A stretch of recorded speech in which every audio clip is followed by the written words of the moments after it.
Hello everyone. My name is Krishnan Chelia. I am currently pursuing computer science engineering in National Institute of Technology itself. आज हम लोग एक बहुत ही important chapter physics का moving charge and magnetism उसके NCERT के exemplar के discussion में हम लोग आज आगे बढ़ने वाले हैं। बहुत ही इंपॉर्टेंट चैप्टर है और बहुत ही फॉर्मूला बेस्ड चैप्टर और बहुत ही टफ चैप्टर है। मैं पहले ही बोल देता हूँ, ये बहुत टफ चैप्टर है, इसको समझना पड़ेगा। ये सिर्फ जैसे हम लोग पहले वाले चैप्टर देखे थे कि फॉर्मूला लगाने से आंसर आ गया, इसमें ऐसा नहीं होने वाला। इसमें फॉर्मूला प्लस दिमाग दोनों लगाने वाले, और जेड से बहुत अच्छे प्यारे प्यारे क्वेश्चन आए हुए हैं। और जेई में थोड़े फॉर्मूला बेस्ड टाइप्स आ जाते हैं, कि जेई में बहुत प्यारे प्यारे क्वेश्चन आए हुए हैं। तो इस चैप्टर को थोड़ा ध्यान से पढ़ना है अपने को। इसमें कहानी चालू होगी फेराडे से। इससे सारी जो भी कहानी है इसमें फेराडे की चलती है, तो फेराडे लॉस में चलने वाला है। वो सबसे पहले वो फॉर्मूला अपने को आना चाहिए। तो हम लोग डायरेक्ट बिना किसी देरी के एमसीक्यू वन पे आ जाते हैं। क्वेश्चन पढ़ते हैं। Two particles travel identical in helical path in completely opposite sense in uniform magnetic field. ठीक है, B equal to B naught K. सबसे पहले पढ़ते हैं, हमको दिमाग में आना चाहिए हेलिकल पाथ क्या होता है। हेलिकल पाथ आप ऐसे मान लो कि सुनोसाइडल वेव इन 3D वेव्स। क्या बोला मैंने? ठीक है, मैं और थोड़ा से समझाता हूँ। सुनोसाइडल वेव्स क्या होता है? ऐसे ऐसे वाले को, सॉरी, तो ज्यादा ही गंदा हो गया। जो साइन वेव्स होते हैं उसको सुनोसाइडल बोलते हैं। इस जो साइन वेव्स हैं, ठीक है। अब इसको हमको 3D में ले जाना है। तो 3D में, अब 3D तो हम लोग ऐसे ड्रॉ नहीं कर सकते। 3D में हम लोग देखते कैसे होता है, ऐसे वाला पाथ। समझ रहे? ऐसे वाला पाथ जो हम लोग को ऐसे आगे भी जा रहा है, पीछे भी जा रहा है, आगे भी जा रहा है, पीछे भी जा रहा है। ठीक है, इस तरह का आगे पीछे भी जा रहा है, लेफ्ट राइट भी जा रहा है, ऊपर नीचे भी जा रहा है, तीनों डायरेक्शन में जा रहा है। ऐसे तो हमको प्रैक्टिकल लाइफ में कुछ समझाइए। प्रैक्टिकल लाइफ में समझते हैं। लाइट जो होती है, लाइट जैसे सीधे चलती है। लाइट हमको पता है क्या होता है, इलेक्ट्रोमैग्नेटिक वेव्स होती है। उसके परपेंडिकुलर डायरेक्शन में, एक परपेंडिकुलर डायरेक्शन में इलेक्ट्रिक वेव्स होती है, एक परपेंडिकुलर डायरेक्शन में मैग्नेटिक वेव्स होती है, एक परपेंडिकुलर डायरेक्शन में लाइट चलती है। तीनों ही हेलिकल पाथ में घूम रहे हैं। मतलब लाइट सीधी सीधी जा रही है, मैग्नेटिक वेव्स हेलिकल में चल रहे हैं, इलेक्ट्रिक भी हेलिकल में कह सकते हैं उसको। वो वन ऑफ द एग्जांपल्स है। ठीक है, अब पढ़ते हैं क्वेश्चन को आगे क्या है। अब दो चार्जेस हैं, ठीक है। वो क्या चल रहा है, यूनिफॉर्म मैग्नेटिक फील्ड दिया हुआ है अपने पास, बाहर के डायरेक्शन में, बाहर आती हुई डायरेक्शन में है वो। ठीक है, और बाहर आती हुई डायरेक्शन में उसको है। और बी नॉट इक्वल टू के, और इक्वल जेड कंपोनेंट पूछ रहे हैं, और इनका मतलब पूछ रहे हैं कि क्या ट्रेजेक्ट्री होने वाली है उनके पास। पर पाथ कंपोजिट ऑपोजिट चल रहे हैं, मैग्नेटिक फील्ड है B equal to B naught K. Okay, अब मोमेंटम पूछते हैं। देखो, ऑपोजिट चार्ज मोमेंटम खाली मैग्नीट्यूड के टाइम में सब सेम हो जाएंगे, क्योंकि ऑपोजिट सेंस में चल रहे। पाथ खाली ऑपोजिट सेंस में, यानी जो प्लस एक्स है वो माइनस एक्स हो गया, प्लस वाई है वो माइनस वाई हो गया। मान लो कि दो ऑपोजिट चार्ज है और दोनों सेम डायरेक्शन में चल रहा है, क्या भाई सेम बात हो जाएगी, मोमेंटम सेम रहेगा बस। अच्छा, इसमें भी एक बड़ी बात, पाथ अपोजिट डायरेक्शन में, यानी कि मोमेंटम जो वेक्टर रिलेटेड है वो सेम नहीं हो सकते इसमें। ये बात सही है। मोमेंटम जो वेक्टर रिलेटेड है, जो वेक्टर रिलेटेड चीज है, वो सेम नहीं हो सकती इसमें। यानी कि ये वाला ऑप्शन तो गलत हो गया, ये तो गलत हो गया। द नेसेसरी रिप्रेजेंट है part anti particle pair, particle anti particle pair. Okay, यहाँ पे एंटी पार्टिकल का कंसेप्ट भी है। एक्चुअल में पार्टिकल एंटी पार्टिकल जैसे प्रोटॉन इलेक्ट्रॉन वाला जैसे बात मान लो, किंतु वो एक अलग चीज होती है। Okay, charge to mass ratio must satisfy, या नेट नेट सिस्टम जीरो होना चाहिए। ये ऑप्शन सही है, कि ऑपोजिट जा रहे हैं और सेम इलेक्ट्रिक फील्ड है, तो वो, तो I will go with D. और ऐसे जब भी अपने को लगे थियोरेटिकल ज्यादा हो रहा है क्वेश्चन, और उसमें एक न्यूमेरिकल वाला दे दे और थोड़ा लग रहा है, तो अपने को न्यूमेरिकल लेना है। ये भी एक ट्रिक है, रिक्सी ट्रिक है, किंतु हम लोग उसके साथ जा सकते हैं, कि मैंने ऑब्जर्व किया। और यहाँ पे देखो, क्योंकि हर एक मीन पॉइंट बोला हुआ है, दे नेसेसरी रिप्रेजेंट पार्टिकल। नेसेसरी सुनते ही, मस्ट सुनते ही, ये सब वर्ड्स क्या होते हैं, थोड़े से नॉट की तरफ हो जाते हैं, कि होना ही चाहिए, हो सकता है, और होना ही चाहिए में फर्क होता है। तो वो ही यहाँ पे है। तो जब अपने को कुछ भी कंफ्यूजन लगे, तो अपन इस सब के थोड़ा परहेज करें। और ये आप लोग को दिख रहा है सीधा सीधा कि दो अपोजिट डायरेक्शन में चल रहे हैं, momentum, net momentum of the system हमेशा जीरो होना चाहिए। तो वही सेम जैसे यहाँ पे रिप्रेजेंट हो रही, तो ये ऑप्शन हो जाएगा। ठीक है, अब हम लोग आगे आगे चलते हैं। Biot Savart law, moving electrons B perpendicular to this one होना चाहिए, यही होता है Biot Savart law. It obeys inverse cube law नहीं, it's along the line joining the electron and point of observation, no. Yes, this is the correct option. ठीक है। एक current carrying conductor loop of radius r is in the xy direction. ठीक है, current है, circular loop है एक ये, इसका रेडियस है r, place in the xy plane है, सेंटर ऑफ ओरिजिन है, half of the loop with xy plane में आपने पहले इसको रख दिया। ठीक है, half of the loop with S greater than zero, यहाँ पे आधा लूप आधा आगे, so that is now bent so that now lies in the, okay भाई साहब, गजब का दिमाग लगा है इसमें, समझते क्या हो रहा है। एक तो प्लेन है यहाँ पे एक्स वाई, और यहाँ से एक निकल रहा है जेड। आधा जो लूप था जो एक्स के आगे था वो बैंड करके आपने वाई जेड में घुसा दिया है। मतलब ऐसा जो तो, अब ये जो एक्स के पॉजिटिव में था उसने आपको बैंड, उसने आपने उसको क्या किया, बैंड कर दिया। अब ऐसे लेके आके आपने उसको ऐसे बैंड कर दिया, तब ये चीज यहाँ पे, ये चीज क्या होती है, यहाँ से चालू हो रही थी ना,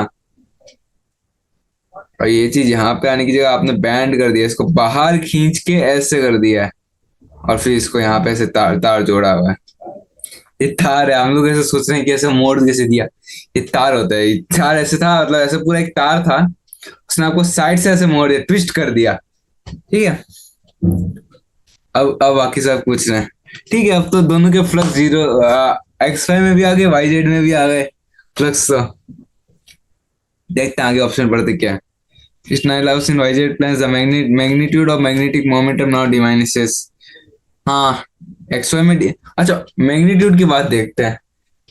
सिंपल से सोचते हैं हम लोग, ठीक है, हम लोग इतनी हाई फाई फिजिक्स नहीं चाहिए हमको, हम लोग एकदम सिंपल सिंपल सोचते हैं। पहले क्या था, 1+1 था, क्योंकि दोनों सेम डायरेक्शन में। अब वन दोनों परपेंडिकुलर है, तो वन का वन, 1² + 1² इंटू 2 cos थीटा, वो वाला फॉर्मूला याद आ रहा है। ये क्योंकि मैग्नेटिक फील्ड है तो यहाँ आएगा √3, दोनों प्लस हो रहे थे, यहाँ √3 नहीं आएगा, यहाँ आएगा √2, यानी कि मैग्नीट्यूड डिक्रीज होएगा। ठीक है, जेड डायरेक्शन में बढ़ जाएगा। अच्छा, फील्ड के परपेंडिकुलर चलता है हमेशा, ठीक है। अब वाई जेड में है तो एक्स में आ जाएगा, लूप के परपेंडिकुलर में रहेगा। वाई जेड में था करंट तो एक्स में आ जाएगा, एक्स वाई में जो था वो घट गया, तो उसकी वजह से जो जेड डायरेक्शन में था वो घट गया, क्योंकि एक्स वाई में जो मैग्नेट लूप था अपने पास वो गिर गया, वो कम हो गया अपने पास, लूप आधा एरिया आपने घुमा ही दिया, तो जेड डायरेक्शन में घट जाएगा। तो ऑप्शन क्या बचा है, ठीक है, ऐसे सॉल्व करना आपने को कुछ। नेक्स्ट क्वेश्चन की तरफ बढ़ते हैं। Electron is projected with uniform velocity along the axis of current carrying long solenoid. ठीक है, मैं बोला नहीं, बहुत ही, इसमें बहुत सारी चीजें हैं, बहुत सारी चीजें आपको दिमाग में रखनी पड़ेगी। लॉन्ग सोलेनॉइड, सोलेनॉइड, टेरसॉइड, जो भी बहुत सारी चीजें इसमें, और बहुत ही इंपॉर्टेंट चैप्टर में अभी भी रिपीट कर रहा हूँ। Electron is projected with uniform velocity, एक सोलेनॉइड है, और सोलेनॉइड मतलब अपना ये वाली चीज, ड्राइंग पे मजा, मतलब ये वाली चीज है। ठीक है, अब उस पे आपने एक यूनिफॉर्म वेलोसिटी से आपने यहाँ से एक इलेक्ट्रॉन भेजा, यहाँ से आपने एक इलेक्ट्रॉन भेज दिया। ठीक है, फॉलोइंग इज ट्रू, ठीक है, वो सीधा सीधा चलते जाएगा, क्योंकि सोलेनॉइड में करंट ऐसे हो रहा है। इलेक्ट्रिक फील्ड कैसे जा रही है, तबाह नहीं कर रही है, मैग्नेटिक फील्ड उसके साथ ही है, यानी कि कुछ तबाह नहीं होने वाला। हाँ, अब एक्सीलरेटेड डिएक्सीलरेटेड वो देख सकते हैं। इलेक्ट्रॉन पार्ट नहीं, ये नहीं होगा। फोर्स फोर्स कुछ भी नहीं होएगा, उसका तो सीधा सीधा भाग जाएगा, निकल जाएगा। अब बस उसमें चेंज क्या आ सकता है, फोर्स इक्वल टू क्या होता है, बीवी होता है, बी क्या कांस्टेंट, ठीक है, मतलब फोर्स लग रहा है उसके ऊपर, फोर्स लगेगा तो एक्सीलरेट होएगा और बहुत तेजी से भाग जाएगा। पहले तेजी से भाग रहा था, बहुत तेजी से भाग के निकल जाएगा, कि फोर्स इक्वल टू बीवी उसके ऊपर लग रहा है। Cyclotron charge particle undergo accelerated all the time. Okay okay fine. मैं बोला ना बहुत कॉन्सेप्ट, हाँ थोड़ा ड्राइंग पे अच्छा, यहाँ पे अपने पास ड्राइंग का ऑप्शन है। अच्छा हाँ, यहाँ पे अपने पास ड्राइंग का ऑप्शन है। देखो इसमें क्या हो रहा है, सिलेक्ट हो जा। ओके, खाली है ऑप्शंस। ठीक है, कोई बात नहीं। हम लोग खाली ऐसे एक, ये है सर्कल और एक सर्कल है यहाँ पे। अब यहाँ पे आपने सोलेनोइड घुमा के रखा है, इसी को बोलते हैं साइक्लोट्रॉन। ठीक है, पहले सोलेनोइड क्या था, एकदम सीधा था। आपने उसको मोड़ दिया, आगे पीछे को जोड़ दिया। ठीक है, बचपन में हम लोग ऐसे नहीं करते थे, क्या सीधा सीधा रस्सी होता था, हम लोग घुमा के उसको जोड़ देते, चूड़ी जैसा बना देते थे। वही उसको ही बोलते, क्या बोलते हैं उसको, साइक्लोट्रॉन। ठीक है। ठीक है, अब आपने उसके ऊपर अंदर एक चार्ज पार्टिकल छोड़ दिया, speed up because D is because of the magnetic field, no.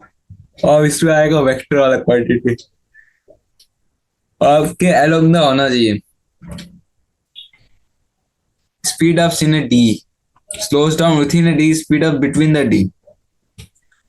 अंदर तो कुछ भी नहीं होएगा, अंदर तो कुछ होने से रहा, मतलब उन दो के बीच, बिटवीन द डीज में कुछ होएगा, विथ इन डी, डी के भीतर आने से कुछ नहीं होएगा। या दिस इज द ऑप्शन। दो डी के बीच में, डी मतलब दो सर्कल के बीच में, दो सर्कल के बीच में, दो सर्कल के बीच में जो गैप था। अच्छा, ऐसे। ओके, ऐसे आएगा क्या diagram? Okay, got it got it got it. ठीक है, अब इन दो सर्कल के बीच में जो जगह थी, अब इनके बीच में जो जगह थी, यहाँ पे जो सोलेनोइड था, यहाँ पे तो बढ़ेगा क्योंकि मैग्नेटिक फील्ड लग रहा है। यहाँ अंदर में कुछ भी नहीं है तो यहाँ कुछ भी नहीं होएगा। यही था इसका कॉन्सेप्ट। ठीक है, चलो। A circular loop of magnetic field M is an arbitrary or arbitrary orientation in external magnetic field. We worked on to rotate the loop at 30 degrees. अच्छा, ठीक है। मैग्नेटिक परपेंडिकुलर आपने उसको वर्क डन, तो force कहाँ लग रहा है? यहाँ लग रहा है फोर्स। ठीक है, समझते क्या हो रहा है। ऐसा था, फोर्स आपको बाहर की तरफ लग रहा है। अब आपने इसको 30 डिग्री घुमा दिया ऐसे, तो क्या होएगा? अच्छा, थोड़ा इंटेलिजेंटली सोचे हम लोग इसमें। हम लोग क्या कर रहे हैं, एलोंग डॉट प्रोडक्ट होता है वर्ड, वर्ड अपने पास। थोड़ा इंटेलिजेंटली सोचते हैं, किसी को बताना। वर्ड क्या होता है अपने पास? डॉट प्रोडक्ट होता है। डॉट प्रोडक्ट है, डॉट प्रोडक्ट में क्या आता है? कोस का कंपोनेंट आता है। एंगल कितना दिया हुआ है? 30 डिग्री। यानी कि कुछ भी होएगा तो एंगल आएगा 30 डिग्री। कोस 30 डिग्री तो आएगा। कोस 30 डिग्री हाफ है। कौन सा ऑप्शन में हाफ दिख रहा है? सी ऑप्शन में, क्योंकि अगर बी ऑप्शन होता तो cos 30 डिग्री से cos 30 डिग्री कितना था? √3/2। कौन सा ऑप्शन में √3/2 थी? B option. अगर वो वर्क, अगर डॉट, अच्छा चलिए ये तो डॉट प्रोडक्ट, अगर सेम क्वेश्चन होता जिसमें कोई कोस प्रोडक्ट होता तो क्या आता? sin 30 डिग्री आता। sin 30 डिग्री आता तो हाफ। ऑप्शन कौन सा है? सी। तो हम लोग इतने इंटेलिजेंट सोच सकते हैं बिना सॉल्व किए, बिना कलम पेपर उठाए हम लोग ये सॉल्व कर सकते हैं इंटेलिजेंटली अगर सोचे तो हम लोग। ठीक है, तो इसका ऑप्शन होगा बी। ये बहुत ही इजी ट्रिक है, हम लोग जेई मेंस में यूज कर सकते हैं इसको। और जेई एडवांस में यूज करने का सोचना भी नहीं, क्योंकि वो हम लोग से डेट शान है, उसमें हम लोग को पूरा सॉल्व करना पड़ेगा, वहां कुछ ना कुछ फंसा देगा। और इतना इजी देखेंगे भी नहीं जेई एडवांस में ऑब्वियसली। ठीक है, यहाँ पे देखो सीधा सीधा हम लोग को दिख रहा है कि √3/2 cos 30 डिग्री आने वाला है। एक ही ऑप्शन बचा है, कोई फायदा नहीं सॉल्व करके, √3/2 के साथ चले जाना अपने को। टाइम भी बचेगा और दिमाग का कम यूटिलाइजेशन होगा। The gyromagnetic ratio of an electron in H atom according to the Bohr model। Okay, नहीं नहीं नहीं नहीं नहीं, इंडिपेंडेंट ऑफ फिजिबिलिटी नहीं, ये सब कहाँ भाई? Negative positive increases with quantum number n, magnetic field increases with quantum number n। बाबू, तो बोहर मॉडल है ये, तो वही है जो n वाला फॉर्मूला देके आए थे अपने पास, कि इलेक्ट्रॉन्स अपने अपने स्टेबल स्टेबल ऑर्बिट्स में रहते हैं। वही फॉर्मूला था इनका। स्टेबल बनता कैसे है? E = B करके। ठीक है, consider wire carrying steady current. Steady current एक वायर है, ठीक है, wire carrying steady current I। Wire है, करंट चल रहा है उसमें I, place in uniform magnetic field, ठीक है, परपेंडिकुलर टू यहाँ पे बी चल रहा है, आई क्रॉस बी, आई क्रॉस बी की तरफ ई होएगा, ई की डायरेक्शन में फोर्स लगेगा क्योंकि इलेक्ट्रॉन्स प्रोटॉन्स है, ठीक है। Consider charges inside the wire, it is not the magnetic force does not work, या it is implies that the motion of charges inside the conductor is unaffected by B since they do not absorb energy. No, no, no, no, no. रुक जाओ, ऐसा कैसे? Consider wire current steady current I है, ठीक है, uniform magnetic field है, perpendicular length है, consider charges inside the wire, it is not the magnetic forces does not work, why? Because electric field वाले भाई साहब ने उसको बैलेंस किया हुआ है। बहुत इंपॉर्टेंट चीज, नहीं लगना और बैलेंस करने में बहुत बड़ा फर्क होता है। Motion of charges inside the conductor is unaffected by B since they do not absorb energy in the edge. Since charges inside the wire move to the surface as a result of B possible. If the wire moves under the influence of B, no work done is done. हाँ, no work done by B तो कभी हमेशा में zero ही होएगा। Work move under the influence of B, no work done is by the magnetic force on the ions. Yep, ये भी सही है, इसमें C भी सही है, D भी सही है और B भी सही है, ठीक है। Two identical current carrying coaxial loops, current carrying I in an opposite sense, ठीक है, समझते हैं। अच्छा, इसमें ड्राइंग बहुत जरूरी है, इसके क्वेश्चन को आप टारगेट कर रहे हो तो ड्राइंग आनी चाहिए अपने को। ड्राइंग मतलब समझ में आना चाहिए, उसका फोटो में हम लोग रिप्रेजेंट कर सके क्या घटना चल रही है। ड्राइंग तो ऐसे भी आप लोग इतने साथ में, ड्राइंग तो मेरी ऐसे भी गंदी है, ठीक है, मतलब फोटो ड्रॉ करना आना चाहिए कि क्या चल रहा है यहाँ पे, ठीक है, क्या चल रहा है। Two identical current carrying coaxial loops है, ठीक है, तो कोएक्सियल मतलब एक्सिस एक्सिस सेम है, ठीक है, एक्सिस सेम कर दिया हम दोनों ने, दोनों का, ठीक है। Carrying current I in opposite sense, ये आई में यहाँ आई यहाँ जा रहा है, यहाँ आई यहाँ जा रहा है, ठीक है। Calling the loop S C, a simple Amperian loop passes through both of them. Okay. Passes through both. एक तो एम्पीरियन है तो integration BDL you not into I enclose होएगा, किंतु वो जीरो नहीं होएगा क्योंकि अच्छा आई का डायरेक्शन कंसीडर होएगा, you not into I vector होता है उसमें एम्पियर में, तो जीरो होएगा। The value of is independent of the sense of C. Okay, there may be a point on C or B and D are perpendicular. B vanishes everywhere on C. चलो तीनों, okay, ये देखो ये भी बहुत बड़ा example है कि अपने कॉन्सेप्ट रिवाइज करने के लिए, क्योंकि मेरे को लग रहा था कि आई वेक्टर के साथ इन्फ्लुएंस होएगा, लेकिन देखो चारों ऑप्शन क्या ही बोल रहे हैं, चारों ऑप्शन बोल रहे हैं नहीं नहीं आप गलत हो, यहाँ पे आई के साथ नहीं खेलना, यहाँ पे आई वेक्टर नहीं है, आई सिंपल आई है, क्योंकि is independent of sense of C अगर होता तभी तो ये होएगा, तभी देयर में भी पॉइंट ऑन सी और B and D is perpendicular, ये होएगा। B vanishes everywhere on C, ठीक है, तो ये क्या ऑप्शन है, ये ऑप्शन होंगे, ठीक है। A cubical region of space is filled with some electric field and magnetic field, ठीक है, समझते हैं क्या हो रहा है। इसकी सबसे पहले ड्राइंग करते क्या होता है ड्राइंग में, एक क्यूबिकल रीजन है of space is filled with some uniform electric field, cube type से एक है, क्यूब क्यूब क्यूब क्यूब थोड़ा सा क्यूब, कहीं क्यूब बन जाए, क्यूबॉइड मतलब क्यूब, ठीक है, ये क्यूब है, मान लेते हैं क्यूब है, with some uniform electric field and magnetic field, electrons enter the cube across one of its, ठीक है, यहाँ से इलेक्ट्रॉन एंटर किया, वी से positive entrance, okay, positrons electron का उल्टा भाई, यहाँ से ई प्लस घुसे हैं, यहाँ पे यहाँ से ई माइनस घुसे हैं, दोनों वी से घुसे हैं, एट दिस इंस्टेंट क्या हो रहा है, अच्छा दोनों के पास कुछ यूनिफॉर्म इलेक्ट्रिक फील्ड है, यूनिफॉर्म मैग्नेटिक फील्ड है, एक तो दोनों के ऊपर आगे से एक से फोर्स लग रहा है, या दोनों आइडेंटिकल है, एक्सीलरेशन इलेक्ट्रिक फील्ड क्या होएगा, E into capital E, force due to electric field क्या होता है, force due to electric field होता है अपने पास Q इंटू इलेक्ट्रिक फील्ड होता है। Force due to magnetic field क्या होता है अपने पास, B इंटू वी होता है। अब देखो इसमें बड़ी बात क्या है, इसमें दोनों वेक्टर क्वांटिटी और उसका डॉट प्रोडक्ट लिया जाएगा। तो फिर इसमें क्या है, इलेक्ट्रिक फील्ड की डायरेक्शन में फोर्स लगेगा और Q का इफेक्ट है।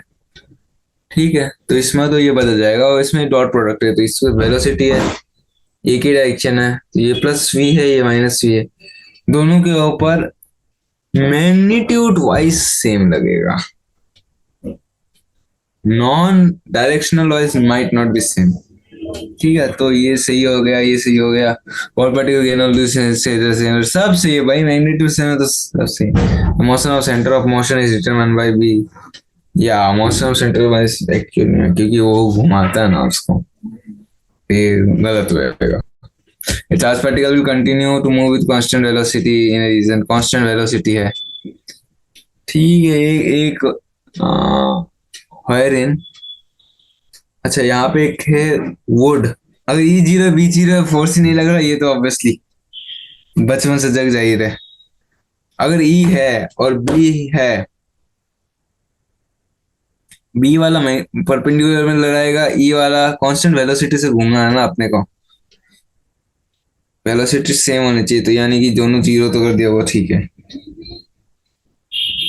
एक और तरीका होता है जब दोनों नॉन जीरो हो, वो भी एक तरीका है जब इन दोनों के कंपोनेंट क्लियर हो। अब यहाँ पे लिखा है वुड, तो विल की तरफ वुड, विल की तरफ मस्ट नहीं है, मस्ट से equal to zero, B equal to zero, वही दूसरे में लेना चाहिए। जब E not equal to zero, B not equal to zero, तब दोनों हो, तभी एक केस बनता है जब वो दोनों एक दूसरे को काटेंगे।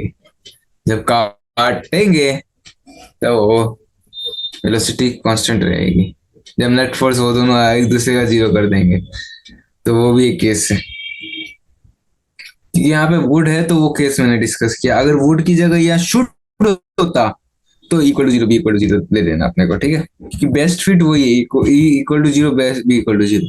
वो एक स्पेशल केस है जब ई भी जीरो नहीं, बी भी जीरो है, जब दोनों को कैंसिल हो रहा है तो। ठीक है, verify the cyclotron frequency as the correct dimension of T inverse.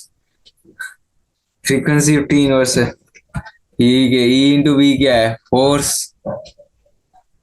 ठीक है, क्यू इंटू बी आ गया। इसको हटाओ, हम लोग यहाँ से हम लोग टेक्स्ट लेके आते हैं, समझना क्या हो। Frequency E B divided by F, frequency का क्या होता है सबसे पहले, सेकेंड इनवर्स, ये चाहिए अपने को साइड में, ठीक है। और ऊपर क्या आपको फोर्स दिख रहा है ये बताइए मुझे बस, फोर्स की झलक आ रही है, कैसे आ रही है, force equal to B into V, force divide by P M, charge into force divided by V M, ठीक है। क्या कैंसिल होते हैं हमको दिख रहा है, फोर्स क्या होता है, केजी मीटर पर सेकेंड स्क्वायर, फोर्स क्या है, केजी मीटर पर सेकेंड स्क्वायर, फोर्स क्या है, केजी मीटर पर सेकेंड स्क्वायर, केजी मीटर पर सेकेंड स्क्वायर। यहाँ पे नीचे क्या आ गया, मीटर पर सेकेंड आ गया, और ये क्या लेके आ गया अपने पास, केजी लेके आ गया, बचा क्या,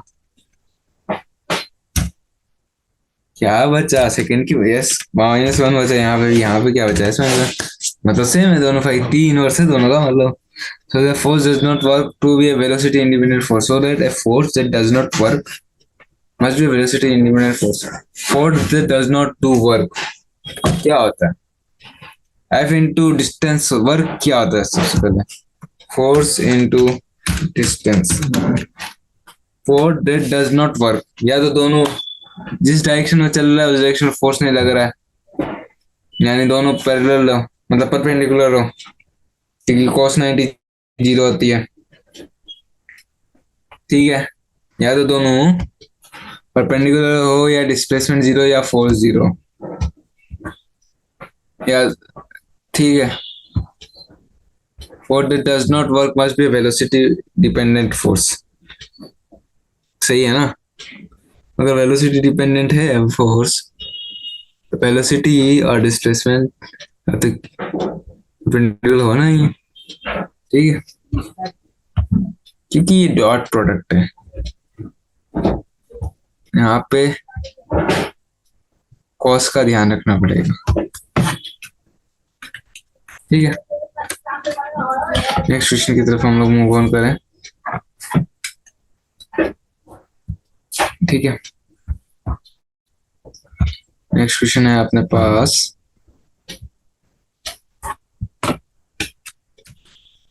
the magnetic force depends on V, which depends on the inertial frame of reference.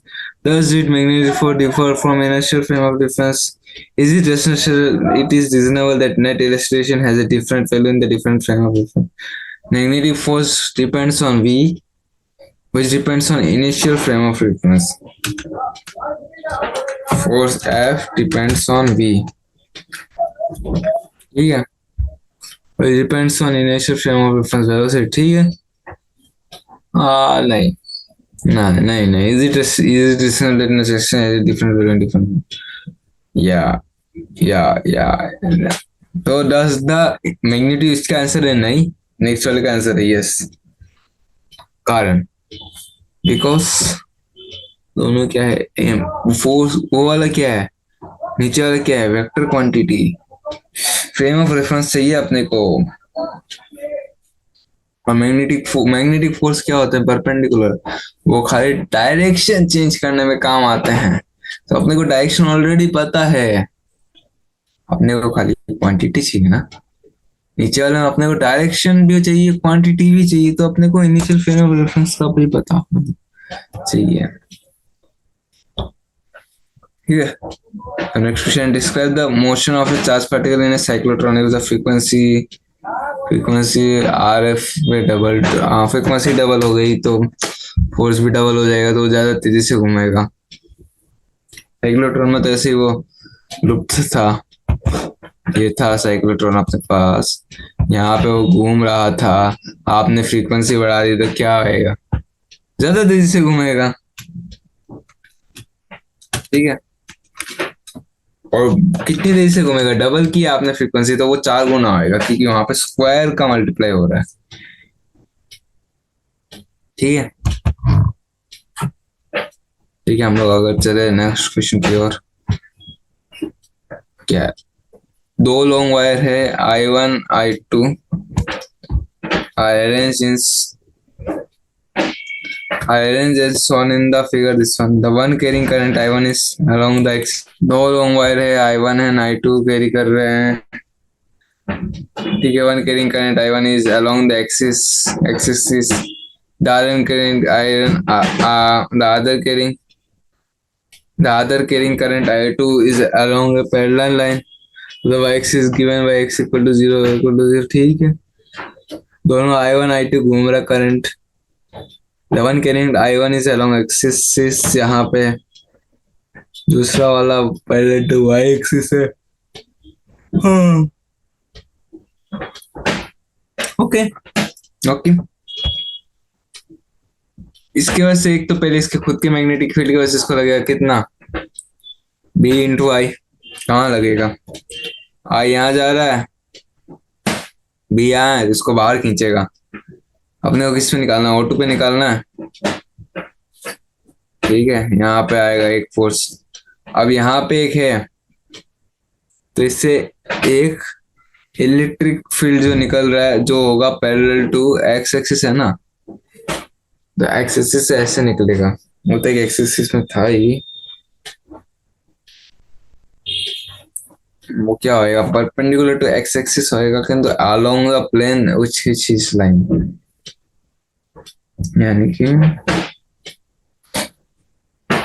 यानी कि जेड डायरेक्शन में उसको ऊपर कैसा लगेगा,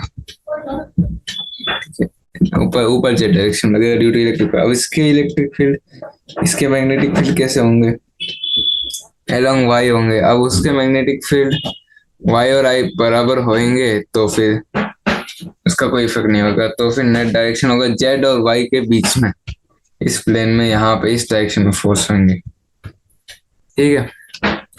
एक होगा उसके O1 के इलेक्ट्रिक फील्ड की वजह से होगा, एक होगा O2 के मैग्नेटिक फील्ड की वजह से। मैग्नेटिक फील्ड की वजह से पता है B इंटू आई होगा, और यहाँ पे O1 का इलेक्ट्रिक फील्ड के क्यू बाई आर स्क्वायर का वो कर देना अपने को, ड्यू टू के क्यू बाई आर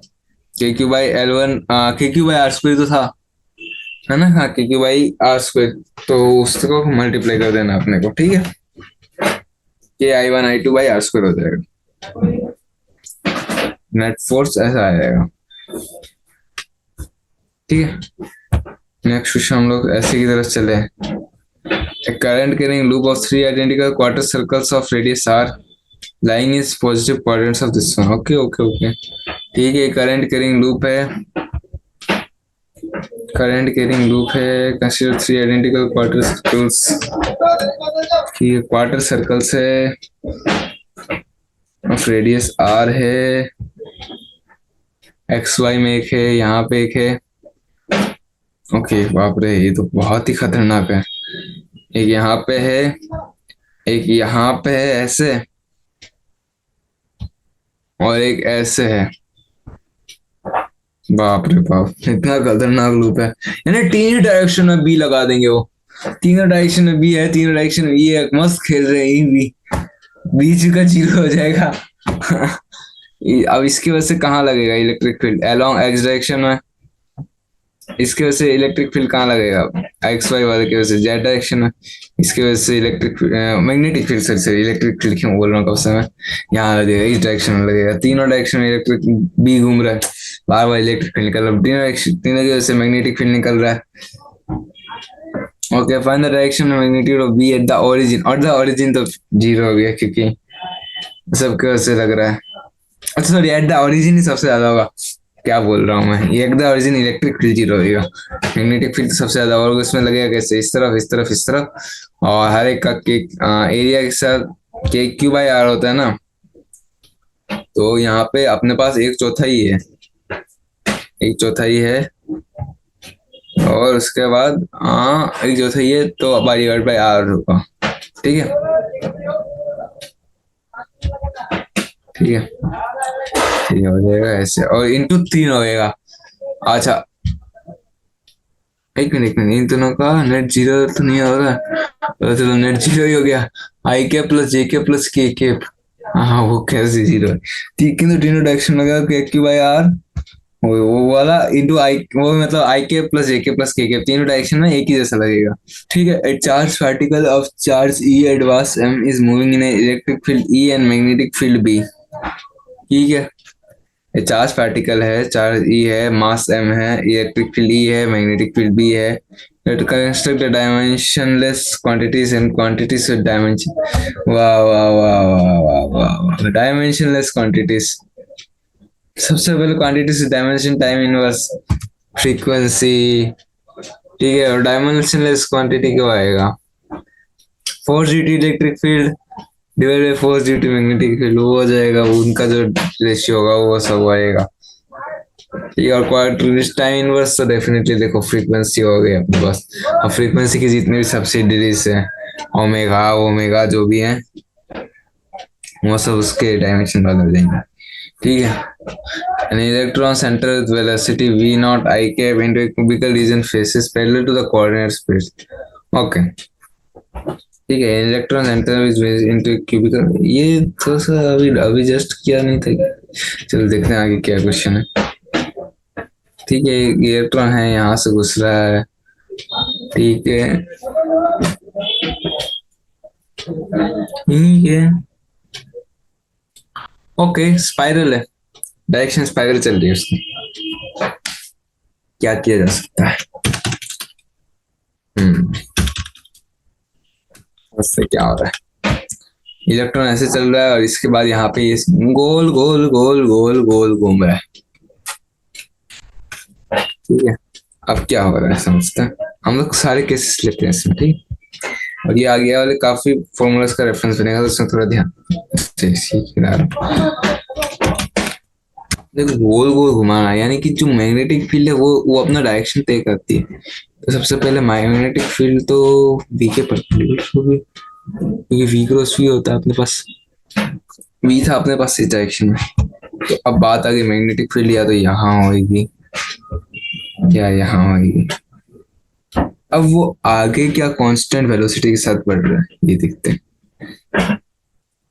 कि एक्स वाई प्लेन में घूम रहा है, यानी कि मैग्नेटिक फील्ड अगर इस डायरेक्शन में होगी तो परपेंडिकुलर फोर्स लगेगा, तभी तो वो एक्स वाई प्लेन में घूमेगा। देखो लिखा हुआ है एक्स वाई प्लेन में घूमेगा, यानी कि फोर्स एक्स वाई प्लेन में होना चाहिए, यानी कि magnetic field should be in Z direction, क्योंकि वो खुद एक्स में है। तो एक्स को जेड लेंगे तभी तो वाई आएगा, तभी तो वाई डायरेक्शन में वो मूव करेगा। अब वो एक बात आ गई कि वो कांस्टेंट वेलोसिटी के साथ मूव कर रहा है क्या? अच्छा ठीक है, कांस्टेंट, वो आगे बढ़ रहा है। Electric field might be there, might not be there, but if electric field should not be in y direction, y should not be in z direction, it can be already be in x direction, and it won't be spherical, it will be helical if electric field is there, because if electric field is there, it means it will increase its size बढ़ते जाएगा। तो वो spiral का spiral का space same होना चाहिए, वो नहीं बचेगा तो इलेक्ट्रिक फील्ड तो नहीं हो सकता, और होगा भी तो भी एक्स डायरेक्शन में होएगा। वो अगर एक्शन स्पाइरली बोलते हैं उसको, ठीक है। अब एक बात तो प्रैक्टिस श्योर है कि इस डायरेक्शन में बी होएगा, ठीक है, बी इस डायरेक्शन में होएगा, तो बी का डायरेक्शन पता चल गया और ई का डायरेक्शन भी अपने को पता चल गया। देखो अब हम लोग फिर से रिवाइज करते हैं, क्या पूछा क्या बोला मैंने, ठीक है। एक्स डायरेक्शन में वो मूव कर रहा है, एक्स वाई में वो घूमना चालू किया है, यानी कि फोर्स कहाँ पे लगा? वाई में लगा है, क्योंकि एक्स में तो ऑलरेडी था, वाई में वो जा रहा है, फोर्स कहाँ लग रहा है? वाई में। जा रहा था एक्स में, मैग्नेटिक फील्ड आएगा जो चार्ज चेंज करेगा। और मैग्नेटिक फील्ड की एक दिक्कत है कि वो परपेंडिकुलर होता है हर समय। एक्स करोगे वाई करोगे, बचा क्या? जेड, तो बी कहाँ लगेगा? जेड डायरेक्शन में। Simple as that. अब इस बात को गांठ मान, इसके जैसे बहुत क्वेश्चन है आगे, ठीक है। Two magnetic force of the Newton third verify for two current element, ठीक है। न्यूटन थर्ड लॉ क्या वो फॉलो करते हैं? दो करंट एलिमेंट है DL1 इक्वल टू DLI, ठीक है। तो DL1 है, ओके ओके ओके, आई के पे ओरिजिन पे आपने ऐसे लगा दिया है, DL2 है DLJ के आपने आर पे लगा दिया, ठीक है। एक बात तो न्यूटन लॉ फॉलो होएगा, उस पर कोई भी शक नहीं है, क्योंकि न्यूटन लॉ को चैलेंज किया था खाली आइंस्टीन ने, जो एटॉमिक्स में जाएगा। तो जो थोड़ा कॉमन सेंस लगाया था हम लोग सीधा हाँ भर सकते हैं, क्योंकि आइंस्टीन ने सीधा लगाया था, वो अभी एटम्स में जाके लगाया था, वो चैप्टर अभी तक पहुंचा नहीं है, या ये उसका रेंज ही नहीं है चैप्टर का, तो सीधा सीधा ये न्यूटन लॉ फॉलो हो रहा है, ठीक है। और अब हम लोग समझते हैं क्वेश्चन में क्या लिखा है।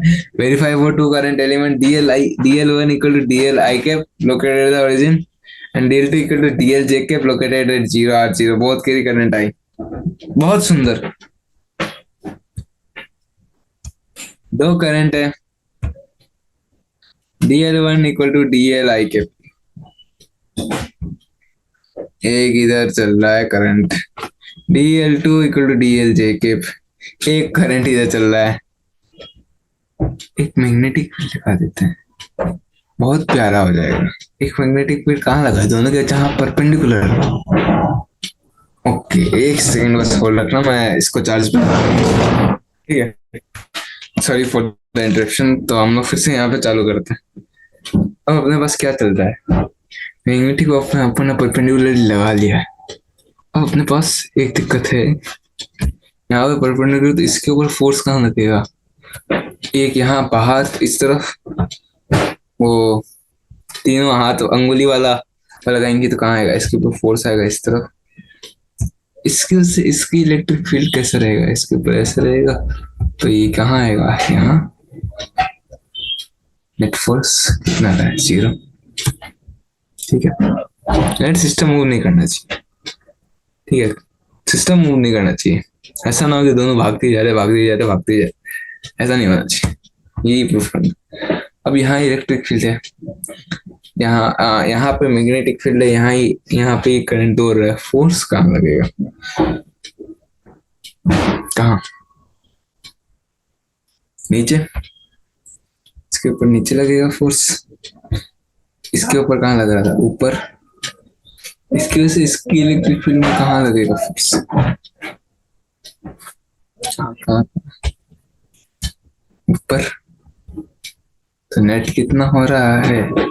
नेट फोर्स कितना हो रहा है? Newton's third law, net force कितना हो रहा है दोनों को मिला के? F net equal to zero, equal and opposite force लग रहा है। गजब की बात। ठीक है, तो न्यूटन फोर्स लग रहा है अपना। और वो इंटेलिजेंट लेकर हम लोग सोचे तो वो सीधा ऐसे आइंस्टीन चैलेंज किया उसको, तो ऐसे तो न्यूटन फोर्स लगना ही था। ठीक है, नेक्स्ट क्वेश्चन की तरफ पढ़े। A multi-range voltmeter can be constructed by using a galvanometer circuit as shown in figure 4.2. We want to construct a voltmeter that can measure 2 volt है, 20 वोल्ट है, 200 वोल्ट है using a galvanometer of resistance thus shown and produce maximum protection.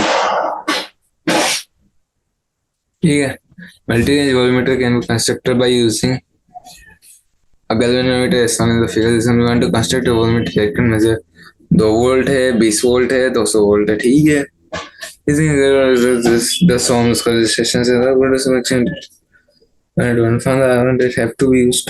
Okay, यानी कि जो उसके range में आएगा जो वोल्ट मीटर, हम लोग उसी को ही लेंगे। ये तो ठीक है, देखते हैं। आई आर इक्वल टू कितना होगा?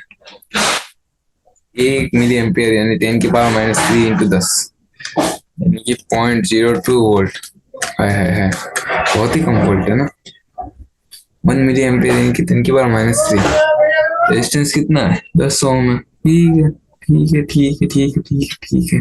We want to construct a 2 volt है, 20 वोल्ट है। ठीक है, अगर सिर्फ R1 यूज हो रहा है तो नेट करंट कितना होगा? करंट जा रहा है 1 मिली एम्पियर यानी कि 10 की पावर -3 इंटू रेजिस्टेंस है 10, 10 की पावर -2। ठीक है, करंट है 10 की पावर -2। मेजर करना अपने को 2 वोल्ट, तो वी अपने पास 2 वोल्ट है। अपन क्या कर सकते हैं? सिर्फ रेजिस्टेंस वरी कर सकते हैं। Find R1 R2 that have to use, तो R1 कितना होना चाहिए? एक्चुअल में R1 को होना चाहिए 2 डिवाइडेड बाई 10 की पावर -3। कितना होगा? 2 किलो ओम। R2 को होना चाहिए कितना? 20 है अपने पास। 20 डिवाइडेड बाई 10 की पावर -3 कितना होगा? 20 किलो डिवाइड बाई 2 कर देंगे 10 किलो। R3 कितना होगा? 200 डिवाइडेड बाई 10 की पावर -3 करंट के कितना होगा? 200 किलो डिवाइड बाई 3 कर देगा 67 किलो। ठीक है, long straight wire carrying current of 25 ohm है। Rest on a table as shown in the figure. ठीक है, another wire PQ of length 1 metre है। ठीक है, नेक्स्ट की तरफ अगर हम लोग पढ़े, long straight wire carrying current है 25 ओम, 25 एम्पीयर घूम रहा है उसमें। ठीक है, नेक्स्ट हम लोग आ गए 4.24 पे। स्ट्रेट वायर है, यहाँ पे 25 एम्पीयर घूम रहा है। ठीक है, यहाँ पे 25 एम्पीयर घूम रहा है,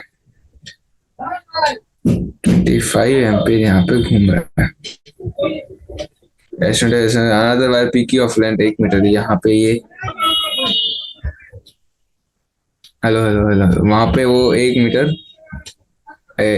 मीटर का ये है। ठीक है, 2.5 ग्राम है, carry the same current but opposite direction में। ठीक है, ऑपोजिट अट्रैक्ट्स, किंतु अपने को वही बोल देंगे कि टू हाइट। हाँ, स्टैंडर्ड क्वेश्चन। सबसे पहले सोचते हैं कहाँ फोर्स लगेगा। यहाँ होएगा B, mass carries the same current but in the opposite the wire PQ is free to slide up and down. To what height PQ will rise, after that it will come back. ठीक है, diagram चलो मैंने वो gravity वाला ignore ही मार सकते हैं diagram में, कितना ही फर्क पड़ेगा टेन की power S to the point 025, gravity वाला इग्नोर। ठीक है, अब देखते हैं बी, बीवी से निकालना पड़ेगा अपने को। ठीक है, ठीक है, अपने को बीवी से निकालना पड़ेगा। अपने पास बी दिया हुआ है, आई दिया हुआ है। ठीक है, 1 मीटर है, नेट फोर्स कितना लगेगा, B I, B not B I आ गया। नेक्स्ट नेट फोर्स जो लगना था B not B into B cross I जो था, cross cross cross cross cross जो आई जो था, क्रॉस का सिंबल बी क्रॉस आई जो था, उसको उसके वजह से ऊपर जाएगा जाएगा जाएगा जाएगा, फिर उसको फोर्स खींचेगा क्योंकि हम ऑपोजिट में चल रहे हैं। तो टू हाई एक डिस्टेंस से आएगा जब इलेक्ट्रिक फील्ड और मैग्नेटिक फील्ड दोनों बराबर हो जाएगा। इलेक्ट्रिक की वजह से कितना लग रहा है, K Q by R square, due to plane line क्या था, K Q by R square था, sorry K I by force कितना उससे मल्टीप्लाई हो जाएगा, डिस्टेंस हो गया एच स्क्वायर, ये हो गया बी इंटू आई, बी होगा इसकी वजह से B not into I one I two दोनों का कितना सेम है क्या, आई हाँ सेम करंट है, तो बी नॉट आई स्क्वायर हो गया, यानी 25 स्क्वायर यानी कि 625 हो गया। यहाँ पे इसको हटाया जाए, थोड़ा सा साफ सुथरा जगह में इसको लगाऊं मैं, इसको हटाओ, इसको यहाँ पे करते हैं। ठीक है, B not into I square जो था 25 का 625 हो गया, डिवाइड बाई 625 हो गया यहाँ पे, डिवाइड बाई, हाँ तो बस इतना ही था, बी नॉट बी क्रॉस आई, हाँ यार तो यहाँ पे के क्यू की जगह आई हो जाएगा, तो यहाँ पे 25 आ जाएगा, और इंटू लेंथ तो 1 मीटर है ही है तो उसका कोई फर्क है नहीं, मास की वजह से एम जी की वजह से आएगा यहाँ पे, divide by M divide by 2.5 into 10 की पावर -3 10 की पावर -3 इंटू 25 के क्यू भाई, यहाँ पे एच स्क्वायर आ गया। ठीक है, यहाँ को एच को अपने को सॉल्व करना के इक्वल टू इसका अंडर रूट लेना। ठीक है, हाफ के 25 तो यहाँ पे ऐसे ही चला गया, 10 की पावर -3 तो 25 यहाँ पे 25 से 25 गया, यहाँ से 25 गया था पूरा ही खत्म, 10 की पावर -3 को यहाँ पे एक और बढ़ा देंगे इंटू 10 की पावर -1 10 की पावर -2 बच गया, तो बच्चा क्या K divided by B not into 10 की पावर -2 जो बचा था इंटू 10 की पावर -2। ठीक है, के इज 10 की power -9, B not is magnetic field constant, तो ऐसे भी लिखा आंसर ऑप्शन होगा कोई ना कोई हिस्सा। ठीक है, उसके बाद हम लोग आते हैं एल पे। ठीक है, उसके बाद हम लोग आते हैं नेक्स्ट क्वेश्चन पे। नेक्स्ट क्वेश्चन है 4.23, 100 मीटर रेक्टेंगुलर कॉइल है ABCD in XY plane is use hung from this one। ठीक है, arm of balance this one। ठीक है, a mass 500 gram is added to other arm to balance। Okay ठीक है, एक सेकंड बस यहाँ पे साफ कर देते हैं, इसको हटाओ, इसको तो एक सेकंड या, और इसको साफ कर दिया। ठीक है, यहाँ पे ठीक है कर दिया। ठीक है, 4.23 100 मीटर रेक्टेंगुलर कॉइल है ABCD। ठीक है, वहां पे आपने XY प्लेन में hung from one arm of the balance this one. ठीक है, 500 gram is added to the other arm, balance the weight of the coil, current 4.9 आपने उससे घुसा दिया। ठीक है, कांस्टेंट मैग्नेटिक फील्ड है 0.2 वोल्ट। ठीक है, acting inverse in the XY plane. ठीक है, XY में XZ में कर रहा है, switch on the only on series on central how much register must be oh, net force इसमें तो क्या करना है आपको, सबसे पहले सीखते हैं। अपने को एडिशनल मास निकालना है। मास से क्या आएगा, फोर्स आएगा, mg लगेगा। या अपने को कुछ भी करके नेट फोर्स निकालना है, तो एक्स्ट्रा उस पर लग रहा है। नेट फोर्स निकालना है, ठीक है। नेट फोर्स निकालना अपने को इसके ऊपर। तो हम लोग क्या करेंगे, पहले तो एक तो मैग्नेटिक फील्ड की वजह से फोर्स लग रहा है, एक खुद के मास की वजह से फोर्स लग रहा है। बस ये दो ही फोर्स लग रहे हैं। उतना यहाँ पे 500 ग्राम ऑलरेडी पड़ा हुआ है, ठीक है। अब इसके 500 ग्राम के बाद और कितना ऐड करना है, यानी 500 ग्राम यानी कि 5 न्यूटन तो फोर्स ऑलरेडी इस तरफ लग रहा है। अब इधर और फोर्स कितना चाहिए, तो अपना आंसर क्या आएगा। सबसे पहले 5 न्यूटन, जो बड़ा वाला होगा, बी आई बाई, हाँ, bI1I2/r²। वही था ना, I1I2/r², यानी net area enclose, B cross I था वो उसका। -5 न्यूटन ऑलरेडी लग रहा है, इतना फोर्स ऑलरेडी लग रहा है। अब ये जीरो नहीं है, डिवाइड, अब इतना डिवाइड बाई जी कर देना। इतना नेट फोर्स बच रहा है अपना, इतना नेट फोर्स अपना बच रहा है। एफ नेट ये है, डिवाइड बाई जी कर दिया। इतना एडिशनल अपने को आंसर निकालना है। अब बी क्रॉस, अब मैग्नेटिक निकालना, बी अपना को पता है, ये B not I into area, ठीक है। एरिया पता है अपने को, एरिया बताया है, एरिया नहीं बताया तो कुछ ना कुछ, हाँ 4.9 ग्राम तो अच्छा आई दे दिया अपने को। बी नॉट अपने को पता ही है कितना, मैग्नेटिक फील्ड का कांस्टेंट इंटू 4.9, 4.9 कहाँ गया, 4.9, 4.9 -5 डिवाइड बाई जी, जी अपने को 10 डाल देना, बस हो गया। इतना इजी क्वेश्चन, दिखने में बड़ा था क्वेश्चन, क्योंकि ये था बहुत इजी।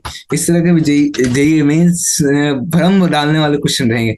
जेई एडवांस वाले इस प्रकार की चालाकी नहीं करते, वो सीधा सीधा पूछ लेंगे, किंतु ये क्वेश्चन बहुत बड़ा वाला था। अच्छा, इसमें एक बहुत प्यारी बात, एक 100 टन जो हम लोग मिस कर देते, मल्टीप्लाई बाई 100 भी कर देना उस फोर्स को। ये 100 टन से 100 टाइम्स मैग्नेटिक फील्ड होएगी। हाँ, और मैग्नेटिक फील्ड यहाँ पे 0.2 दिया हुआ है, तो 0.2 से भी मल्टीप्लाई करना, ठीक है। हाँ, वही एरिया यहाँ पे 1 सेंटीमीटर, तो बहुत माइन्यूट माइन्यूट डिटेल्स की थी। तो हम लोग कैरी ऑन करेंगे नेक्स्ट सेशन में इसको। 4.23 तक आज हम लोग ने कवर किया है। I hope you have like the session, you have learn something new, and we thank you for listening to me so much patiently. Will see you on the next session. Thank you.